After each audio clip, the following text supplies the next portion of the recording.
There's an order in the chaos of unauthorized opinions, believe it or not. What is that? What they say? Order to chaos? I don't know. Kaitlan Collins, so the host to the madness. That too. Masters of Mayhem, even Masters of the Universe. Your favorite movie from the 80s? No, that's white people thing, I guess. He-Man. You know. Okay. Anyways, Kaitlan Collins was the one who hosted Trump there, and it turns out she worked for Daily Caller, which was started by Tucker Carlson and some other guy whose name I don't remember. And I have a bone to pick with them. We know. Yep, we do. Okay. Eric has a known gripe, which we'll express maybe in a paid format one day, just like I will. Maybe I have some things to express about other places too.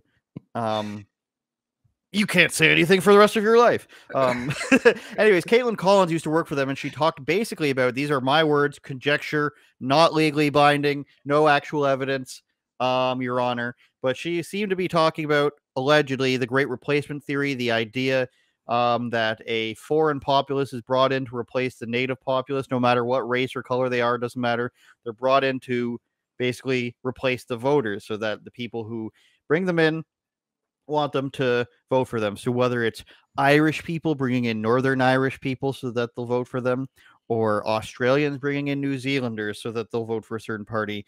This is what Kaitlan Collins seems to be talking about, but she does focus on George Soros. So we're going to bring that nation's up. Capital.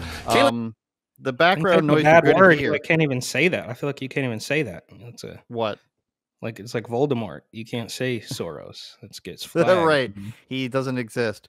So there's some background chatter in this Fox News clip from Fox and Friends. So just note that that's not from us. From our nation's capital. Kaitlan, what does that mean? What's George Soros trying to do with the immigration crisis? Good morning. Okay, so George Soros is this foreign-born left-wing guy who essentially wants to change the nature of our country. And in this data dump, one of the memos was about the refugee crisis. And they made 3 points. They think that they've been successful at influencing immigration policy across the world. They think that the refugee crisis is an opportunity to continue doing so. And they think the refugee crisis is the new normal. And George Soros is this guy who is a staunch advocate for open borders. He wants people to be able to go wherever they want, whenever they want, for whatever reason. And for him, he sees this immigration policy, this crisis, as a vehicle to further his immigration agenda. You know what I think it is, Eric? I think that background noise is somebody's like screen recorder talking to them. So a younger Kaitlan Collins, less furrowed brow, less wrinkles at the time. Because she was less angry is what I'm getting at. I think what she was getting at there, of course, is the fact that George Soros, he hires these he helps fund these DAs run for office to let people out of jail. I keep saying hire, maybe, but he helps fund people, helps people get into office so that they have less concern about the border and, about crime and stuff like that. Basically a communist dream. And what you have to wonder now here is Kaitlan Collins, was she lying when she was at the Daily Caller about her views and then moved to CNN and was happier to get there?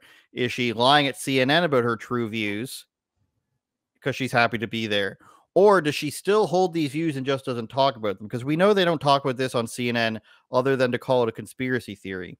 So that's which lane are you bowling down, Eric? Lying then, lying now, or just happy in her job and doesn't want to screw it up by saying something that rocks the boat? I think my guess would be she just was completely turned out. She was completely corrupted, right? And this is kind of a question that I've asked a long time. It's like, media is a little bit different from politics, of course, but when you're talking about the political establishment and regime, it's all just one disgusting incestuous family. Literally, you can see the meme floating around of all the people who are married and this revolving door of White House and all that stuff. Anyways, she got her foot in the door and then somebody bought her out. I mean, maybe that's the conspiracy in itself, but it's like, okay, you work for Daily Caller. I'm sure you're, whatever, making decent money, a younger Kaitlan Collins. And then as she's trying to, make more money, whatever, do her, boss bitch thing or whatever, somebody says, if you toe the line, we're going to give you $1 million. I don't think it's that far fetched. I don't think it's that that crazy to say that somebody just approached her and was like, dude, if you parrot these talking points, we're going to pay you more. And well, really quickly too, and that's the sort of the thing, like with the politicians, right? When a young, fresh face, AOC is an outlier, but if you think about like, I don't want to name any names because I don't want to smear anybody, but they get in and they're all for the people and people love them and the right wing is cheering them on and making thug life memes and all sorts of stuff, and then a year or two goes by and they're completely bought and paid for. So I guess, do you go in like Frank from It's Always Sunny once said, like, I see a bunch of jerk offs get into politics just for the payout. Like, do you go in with a corrupted mind, or does anybody in today's in current times actually go in wanting to help people? I mean, it's all a complete mess. Nobody can be trusted, and we've done this to ourselves. It's very unfortunate. Turn it up, Jordan.